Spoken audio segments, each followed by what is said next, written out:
If you look at most Hall of Fame caliber drivers today, most of, if not all of them, have stuck with one top-tier team for the majority of their careers.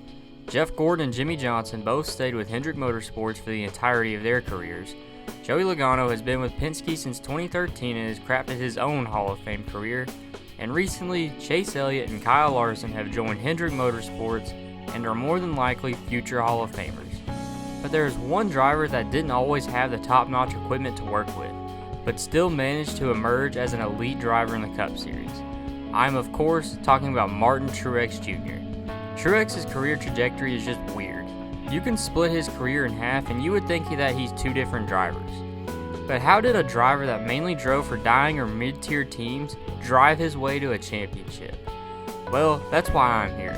Today, we're going to look at the odd but lovable career of Martin Truex Jr.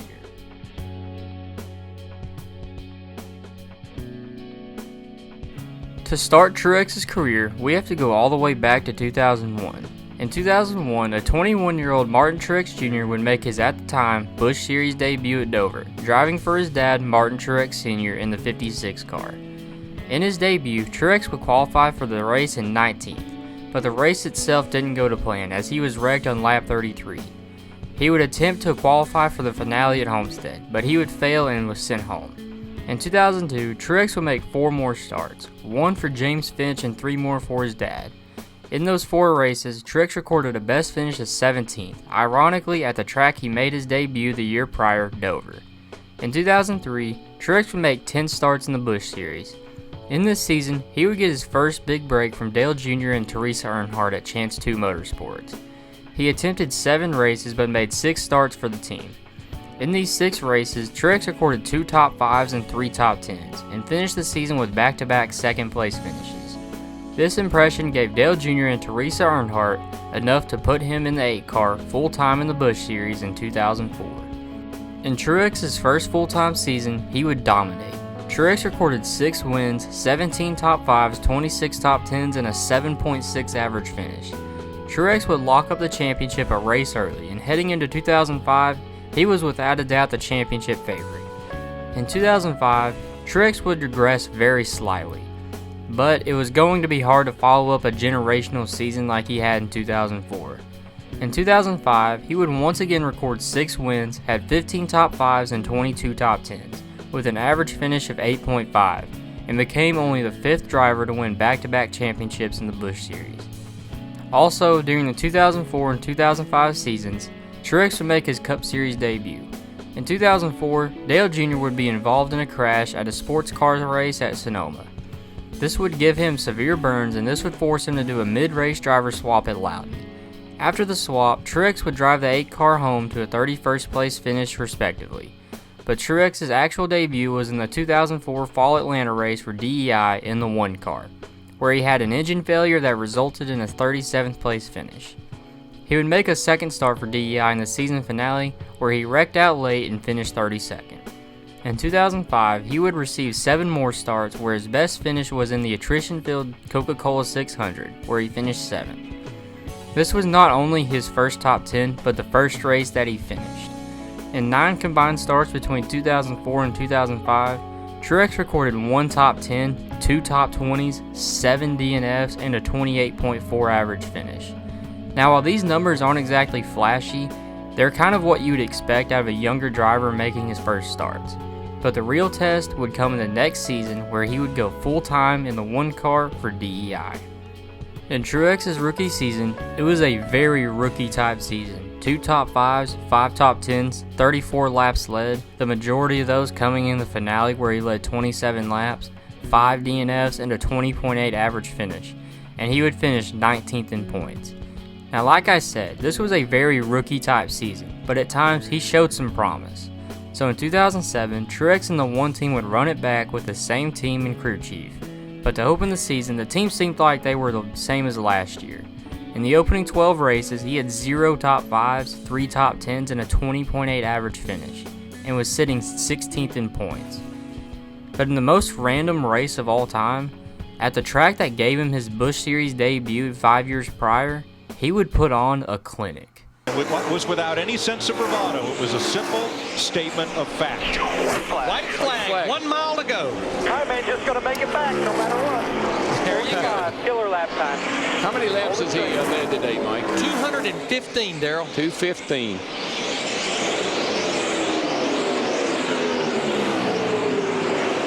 On a day on which NASCAR loses Bill France Jr., another junior, Martin Truex Jr. is going to win his first Nextel Cup race.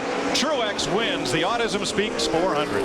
Truex led 212 laps and won his first career NASCAR Cup Series race. This race just came out of nowhere. Everyone saw glimpses, but no one expected this kind of performance out of him. For the rest of the 2007 regular season, Truex would remain consistent and would make the now 12-man chase, something that his supposedly elite teammate Dale Jr. failed to do. To open the chase, Truex finished 5th and 13th, but a 5-race stretch of races where he finished outside the top 15 would take him out of contention, and Truex would finish his sophomore season 11th in points. 2007 was a good building year for Truex and DEI, and it seemed like the team was building chemistry. But in 2008, DEI's star driver Dale Jr. left the team for greener pastures of Hendrick Motorsports, and in 2008, the team as a whole just regressed. Truex was worse in every statistical category and was nowhere close to making the chase that year.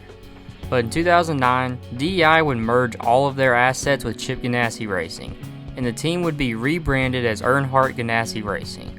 Some thought that maybe this would improve both teams, but it just didn't. Truex put up his worst statistical season, even worse than his rookie year. Truex recorded only 1 top 5 late in the year at Phoenix, 6 top 10s, and had a 21.9 average finish, and finished the season 23rd in points.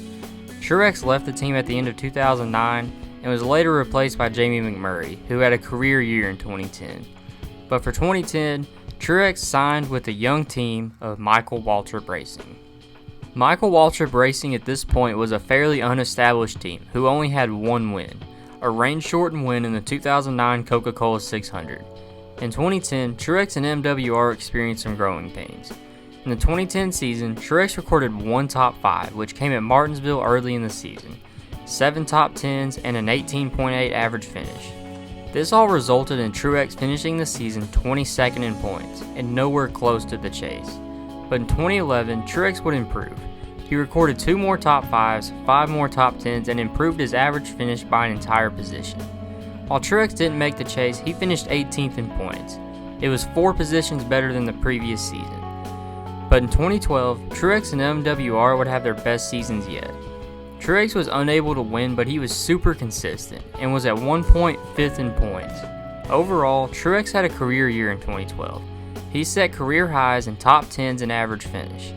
And for only the second time in Truex's career, he made the chase. However, in the chase, some mediocre runs would derail him and he would finish the season 11th in points, tying his career best.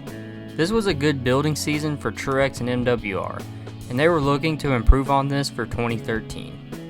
In 2013, the regular season was a mixed bag for Truex. In the opening 6 races, he only had 2 top 15 finishes and he was sitting 25th in points.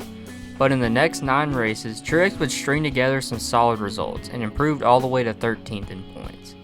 But in the 15th race of the season at Sonoma, Truex would finally get a win. Martin Truex Jr. has won a couple of nationwide series championships and won fairly early in his Sprint Cup Series career. His only win coming in June of 2007 at Dover. Since that time, 27 different drivers have gone to victory lane. 6 runner-up finishes for Truex since then. But today he's going to get the checkered flag. Martin Truex Jr., a winner at Sonoma. This broke a 218 race winless streak for Truex, and for the rest of the regular season, he would do enough to stay in the chase hunt, and with the win, it would help him to secure one of the wild card spots. But in the last race of the regular season, Truex and MWR would be put in a tight spot. Ryan Newman, who was competing for the wild card spot, was up front leading the race and was well ahead of Truex, and this resulted in possibly the biggest scandal in NASCAR history. Man on the floor. Trouble, Clint Boyer. Caution flag is out. Things change again. Wow. Spingate was what it would be called later, and this derailed not only Michael Waltrip Racing but Truex's career as a whole. Truex was docked 50 points and was disqualified from the chase. Then his primary sponsor Napa was so disgusted by this scandal and left sponsor Chase Elliott's Xfinity endeavors, and this ultimately led to MWR shutting down the 56 car at the end of 2013 and shutting down the team as a whole in 2015. So Truex's options for 2014 were very limited. No one was going to sign an 8-year veteran with only 2 wins to his name. But Truex eventually found a home at Furniture Row Racing, a team that only has 1 win, but in 2013 made the chase with former champion Kurt Busch. So this seemed like, at worst, a lateral move, but the 2014 season was nothing short of a dumpster fire. Trouble for Martin Truex, Darrell. That's not good. Smoking.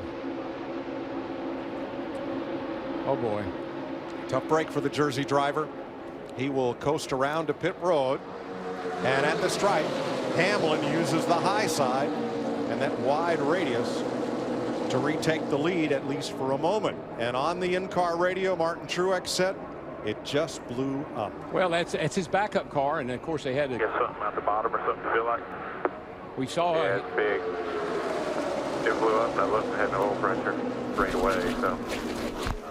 Yeah, that was Got one in a wall up here. Martin Truex Jr. Caution flag is out. Yellow's out. And that changes everything. Hit the big reset button on it all. We're not done yet.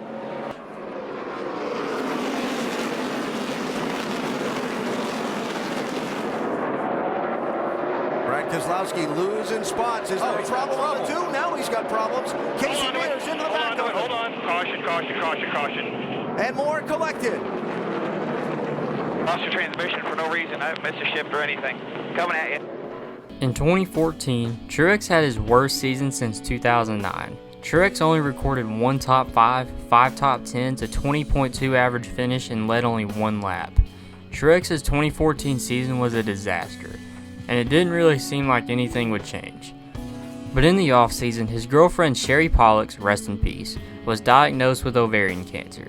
But instead of this being a distraction, this lit a fire under Truex. And in 2015, with the addition of Cole Pearn, he established himself as a top driver in the Cup Series. Trying to become the 10th driver to win in 2015. Boy, he slowed it. He slowed her down getting into turn 3 that time. Got plenty of room between he and Kevin Harvick. And here he comes. Good job, boys. Good job. Martin Truex Jr. wins Pocono for his 3rd Sprint Cup triumph. In the regular season of 2015, Truex recorded 1 win, which was only the 2nd win for Furniture Row, 7 top 5s, 17 top 10s, and a 13.1 average finish.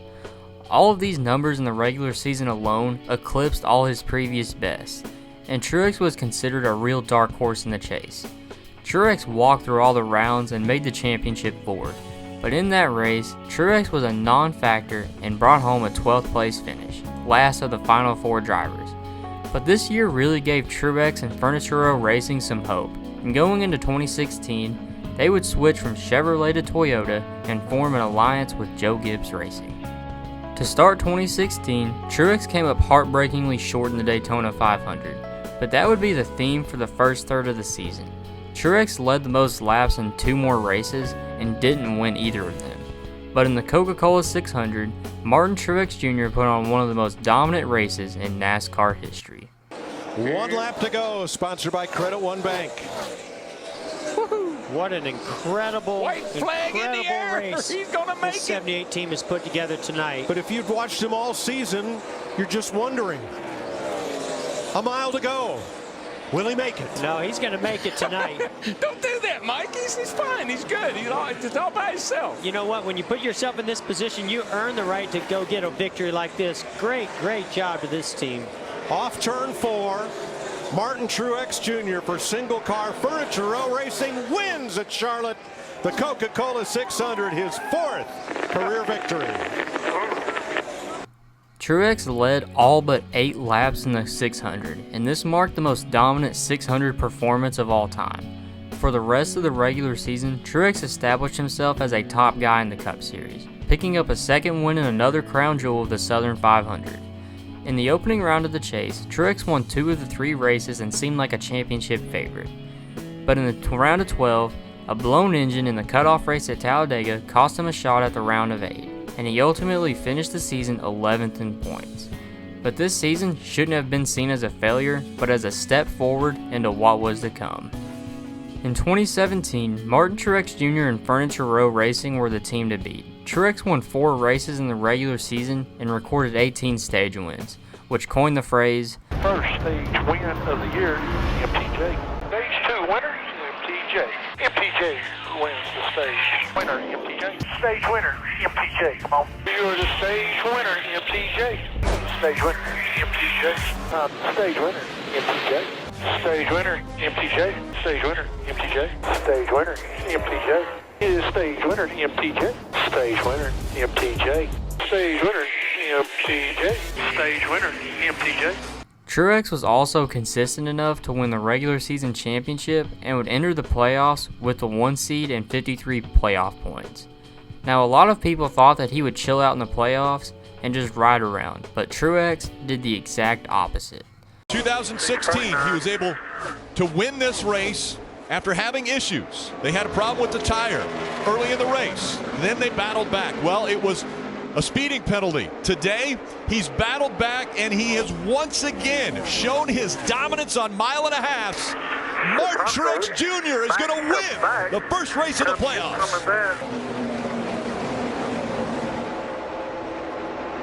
The 37-year-old from New Jersey, coming out of turn 4. Martin Truex Jr. will win the Bank of America 500. Martin Truex Jr. trying to put another win in the column for the organization and the family. Coming through 3 and 4 for the final time. He's going to do it again. Martin Truex Jr. wins. In the following 9 races, Truex recorded 3 wins, 8 top 5s, 8 top 10s, and had an average finish of 4.7. Truex was unbelievably consistent, and going into the finale, you would be a fool not to call him the favorite. But in the Final 4, the 3 others that would meet him would be Kyle Busch, Kevin Harvick, and Brad Keselowski. In the finale, Keselowski and Harvick were non-factors, so that left Truex and Kyle Busch to fight for the championship. Truex would take the lead with 50 laps to go, and despite a hard charge from Kyle Busch late in the race, Truex would hold strong. 1 lap to go, presented by Credit One Bank. The gap still a half a second. Martin Truex Jr., Kyle Busch running 1 and 2. For the final time, they'll go down the backstretch. Martin Truex Jr., 12 years in the Cup Series, and his roller coaster career is finally reaching the peak, putting an exclamation point on a near perfect season. Martin Truex Jr. is the Monster Energy NASCAR Cup Series champion. Martin Truex Jr. won his and Furniture Row's one and only championship. This championship was one of the most well-received titles of all time, and honestly, this is without a doubt the biggest underdog story of the 2010s. Truex basically reinvented himself from being known as just an average-level driver who could pop in a random win here and there, and was now a top dog in the Cup Series and considered one of the elite. So what's happened in Truex's career since then? Well, in 2018, Truex would be part of a big 3 with Kyle Busch and Kevin Harvick. And also, his team Furniture Row Racing was shutting down at the end of the season, just 1 year after winning the championship. Truex would go all the way to the Final 4 despite some controversy where he would finish second to Joey Logano. In 2019, Truex would transition to JGR in the 19 car. In Truex's first season with JGR, he would once again go all the way to the Final 4 with 7 wins. In the championship race, a pit road blunder would cost him any shot he had at the championship, and while he fought back and charged back through the field, he would come up short and finish second to teammate Kyle Busch. In 2020, crew chief Cole Pearn would retire, and now Truex was paired with James Small. In 2020, Truex only recorded 1 win early in the season at Martinsville, and while getting to the round of 8, he would not advance to the championship 4. In 2021, Truex would have a return to form, winning 4 races and making it all the way to the Final Four for the 5th and final time in his career. While having the best long-run car that day, he couldn't pass Kyle Larson, and would finish 2nd for the 3rd time in 4 years. In 2022, Truex had the worst luck imaginable and missed the playoffs, despite being 4th in the regular season standings and ended the season with 0 wins for the first time since 2014. In 2023, Truex would have a bounce-back season, winning 3 races in the regular season and winning the regular season championship. But Truex would have one of the biggest late-season meltdowns in history. In the final 10 races of 2023, Truex recorded 0 wins, 0 top 5s, 2 top 10s, and an average finish of 18.4. And all of this culminated in him finishing the season 11th in points. Now in 2024, Truex announced that he's retiring at the end of the season, and at the time of recording this, which is September 28, 2024, he is on pace for his worst season since joining Toyota. So it's honestly probably a good thing that he is retiring when he is. One thing that's interesting to me about Truex's career is how you can split his career in 2. You look at the first half of his career, you'd assume that he's like a Jamie McMurray type driver, being decent but just not a top guy. But you look at the second half of his career, he's a totally different driver. But Truex's career is simply astonishing. A guy who was looked at as a decent driver at best, to being an elite driver in the Cup Series, and a yearly championship contender. This is truly one of the best underdog stories in NASCAR history. Well, that's it for today, guys. Thanks for watching. Also, like and subscribe, follow me on Instagram, and I'll see you guys next time for another video. Y'all have a good one.